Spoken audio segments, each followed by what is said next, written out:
nós chegamos no final dos 430 anos.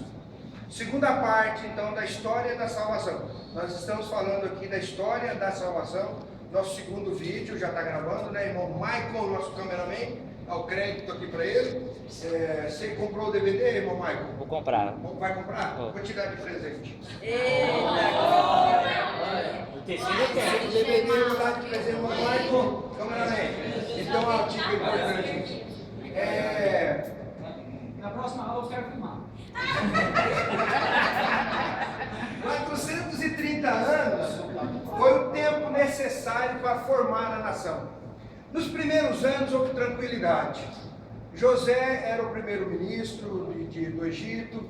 O povo que estava no domínio do Egito eram os Hicsos. Então era um povo também de origem semita. Eram irmãos de sangue dos hebreus. Eram semitas. Então receberam bem os hebreus.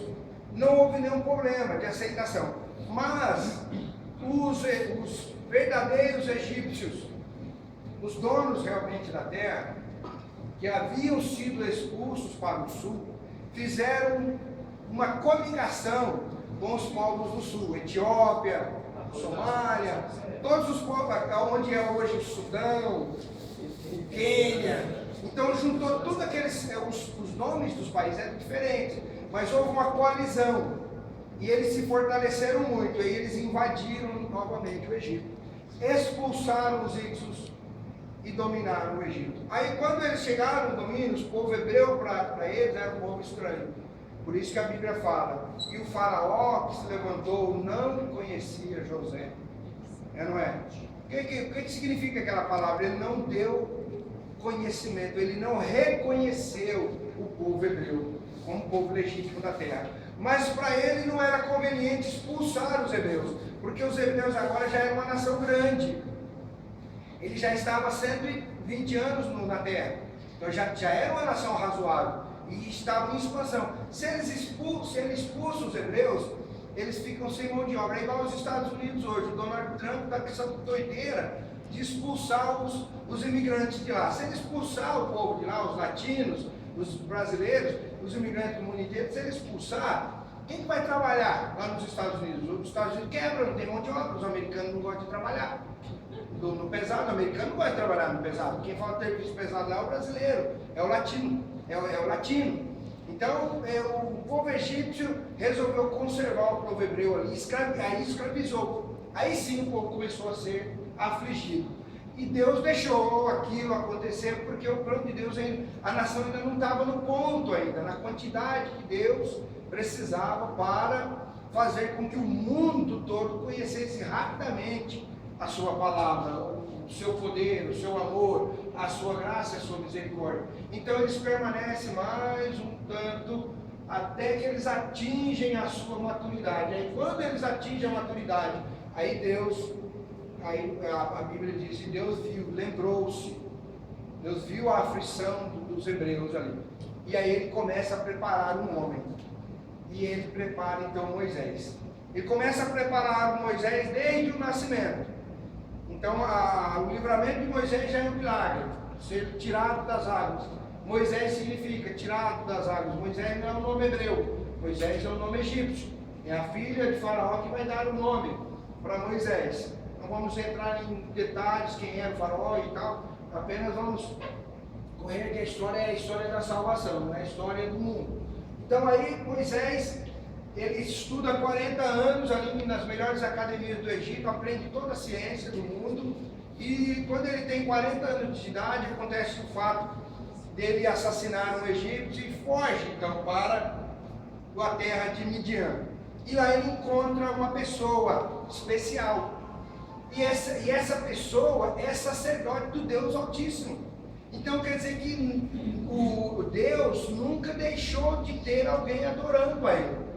Deus nunca deixou as nações sem alguém como testemunha. Tinha então um sacerdote lá em Midian, falando do Deus Altíssimo lá em Midian, do outro lado da península do Sinai. Lembra o mapinha que eu fiz da outra vez para vocês? Do Egito aqui, o Sinai no meio, Midian está lá na Arábia, no sul da Arábia. Aí o que? Não bem no sul, mas ali no centro-oeste da Arábia, onde fica Midian. Mas tinha lá um homem, Jetro, e ele era sacerdote do Deus Altíssimo. E porque ele livra a sua filha, a Zípora, então ele dá a Zípora ali como esposa para Moisés, aceita Moisés como genro ali e coloca Moisés para tomar conta dos rebanhos. Qual é o plano de Deus para isso? Deus precisava treinar Moisés no deserto, porque ele iria conduzir um povo no meio do deserto. Então ele precisava conhecer o deserto. Então Moisés se transforma em pastor. E o pastor naquela época tinha que viajar, ele tinha que andar muito, porque os pastores eram nômades, que as pastagens não suportavam muito tempo o rebanho no lugar só, então ele tinha que estar mudando. E um dia Moisés resolve lá pelos lados do Monte Horebe. O Monte Horebe, o Monte Sinai, o Monte de Deus, onde era, gente? Moisés deu a volta e foi lá na península do Sinai. Na península do Sinai nunca teve pasto, sempre foi pedreira. Moisés ia fazer o que com o rebanho dele lá no meio da pedreira?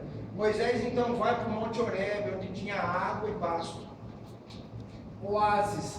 Então Sinai, o verdadeiro Monte Sinai, onde Deus falou com Moisés, é na Arábia. E isso está escrito lá na carta aos Gálatas, capítulo 4, versículo 26. E o Monte Sinai, na Arábia, certo? Ali Deus fala com Moisés e fala: Moisés, volta lá, volta no Egito e livra o meu povo, livra o meu povo, tira eles da escravidão. Mas Moisés questiona, e durante esse questionamento Deus então tem que revelar. Deus agora tem que revelar o nome dele, porque Moisés pergunta: Senhor, eu não vou não vou porque os egípcios têm 1000 deuses, o nome de quem que eu vou falar? Mais um Deus?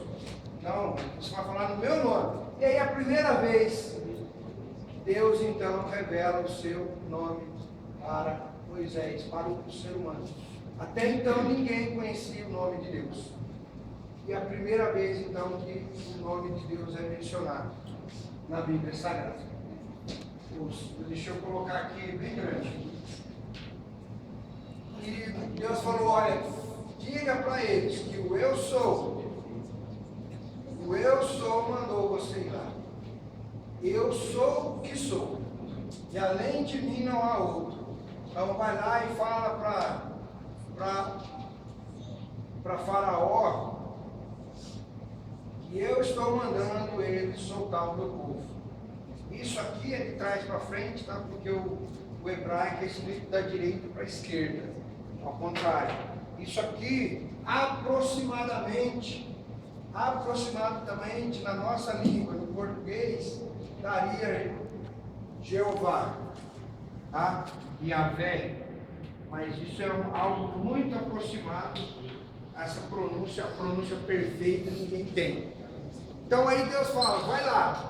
E agora Deus então vai abrir a porta da salvação para toda a humanidade. E essa porta é muito larga. A porta do tabernáculo ela é larga, ela tem 9 metros de largura.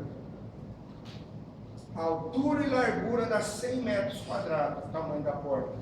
Porque Deus agora abre uma porta enorme. Mas só que para ser salvo, as pessoas têm que guardar algo, a lei.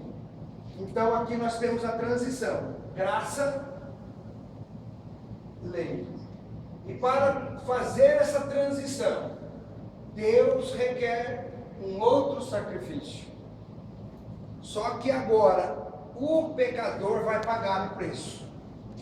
O pecador vai pagar uma parte do preço. E quem é o pecador que paga uma parte do preço? É o povo opressor, é o povo egípcio.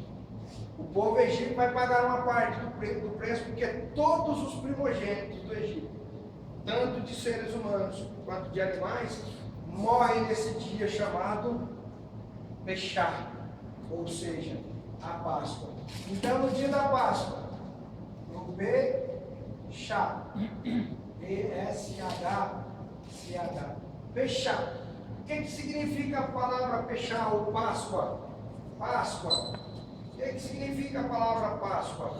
É passar por cima. Passar por cima. Deus vai passar por cima daquele que tem o sacrifício. E Deus vai matar um filho daquele que não tem o sacrifício. Isso é a Páscoa. A Páscoa deve ser comemorada entre família. Um cordeiro deve ser morto. E o sangue desse cordeiro é passado nas vergas, na porta da casa. Onde tem sangue, fechado. Páscoa. O anjo passa por cima. Aonde não tem sangue, o anjo entra e leva o filho. O pecador paga um preço. Quem não tem o preço, quem não tem o sangue, quem não tem o preço do sangue, paga com a sua própria vida. Hoje o pecador que não tem o sangue de Cristo sobre a sua vida, paga o preço. E qual é o preço que o pecador paga hoje? A condenação do inferno. Ele não morre aqui. Ele não morre aqui, mas ele morre a segunda morte, que é a pior de todas, que é quando Deus vai lançar todo pecador no lago de fogo e enxofre, que arde eternamente, que é a segunda morte. A primeira morte, todos nós iremos sofrer, mas a segunda morte, só quem não tem o sangue de Cristo. Quem tem o sangue de Cristo é livre da segunda morte. Passa pela primeira, que é a consequência do pecado de Adão. Então essa porta é aberta. E para pregar essa salvação, Deus recruta uma nação inteira de 653.530 pregadores. Imagine se nós tivéssemos no Brasil hoje 653 mil pregadores só para fazer a obra, mais nada, só para pregar. Em quantos dias você acha que a nação brasileira seria evangelizada? Naquela época o mundo não tinha mais do que o tanto de gente que tem no Brasil. A população do mundo era pequena ainda naquela época. 653 mil pessoas naquela época poderia ter feito isso em apenas uma geração. Apenas uma geração, e toda a humanidade estaria sabendo que o Eu Sou, o Yahvé, o Eterno, o Criador do mundo, desceu para salvar o homem da condenação do pecado.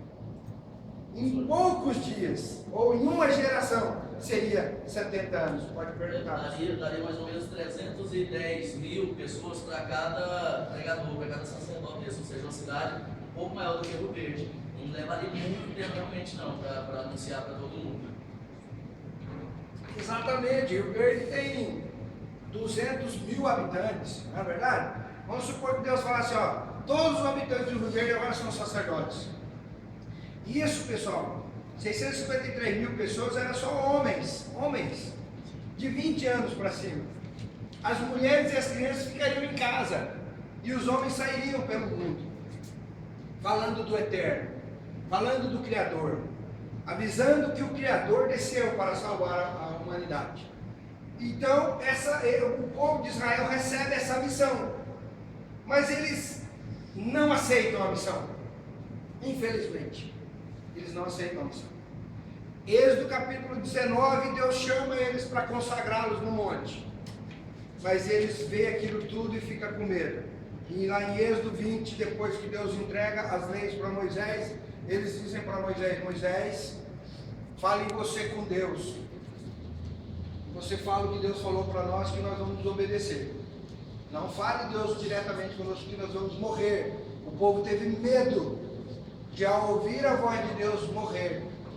Então eles rejeitaram. Aí Deus se retira do monte e chama Moisés novamente e organiza um outro modo, uma outra maneira. Aí ele dá uma lei. A lei que Deus deu, a primeira lei que Deus deu para Moisés, não exigiria nenhum tipo de cerimonial.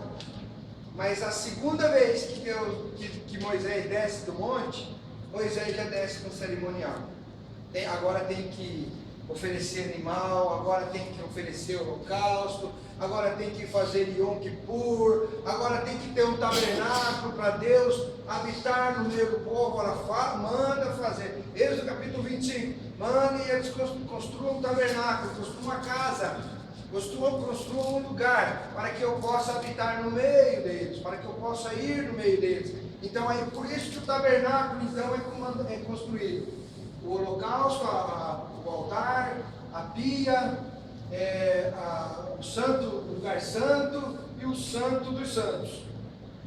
Então aqui, nessa passagem, nós vemos o segundo flash voltando um pouquinho, nós vemos o segundo flash de Deus, da cruz, que é a Páscoa. A Páscoa é a segunda demonstração de Deus, que um cordeiro substituiria o pecador. Isso era para se fazer todo ano.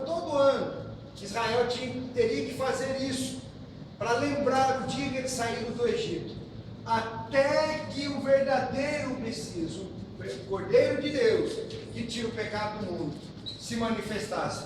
Então aqui a Páscoa é a segunda cruz.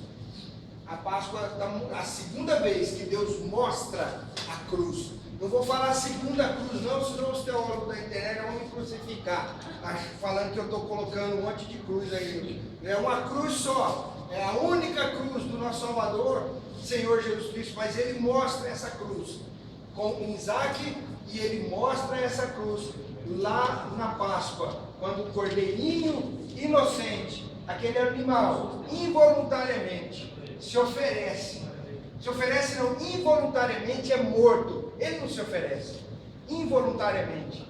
Ele nem sabe o que está acontecendo, mas ele vai substituir o pecador. Amém, pessoal? Vocês estão entendendo? Amém. Graças a Deus. Quem está entendendo, diga graças a Deus. Graças a Deus. Marco, filma todo mundo aí, vamos para o intervalo, que esse povo está morrendo de fome já. Mãozinha pra cima aí, ó. Amém.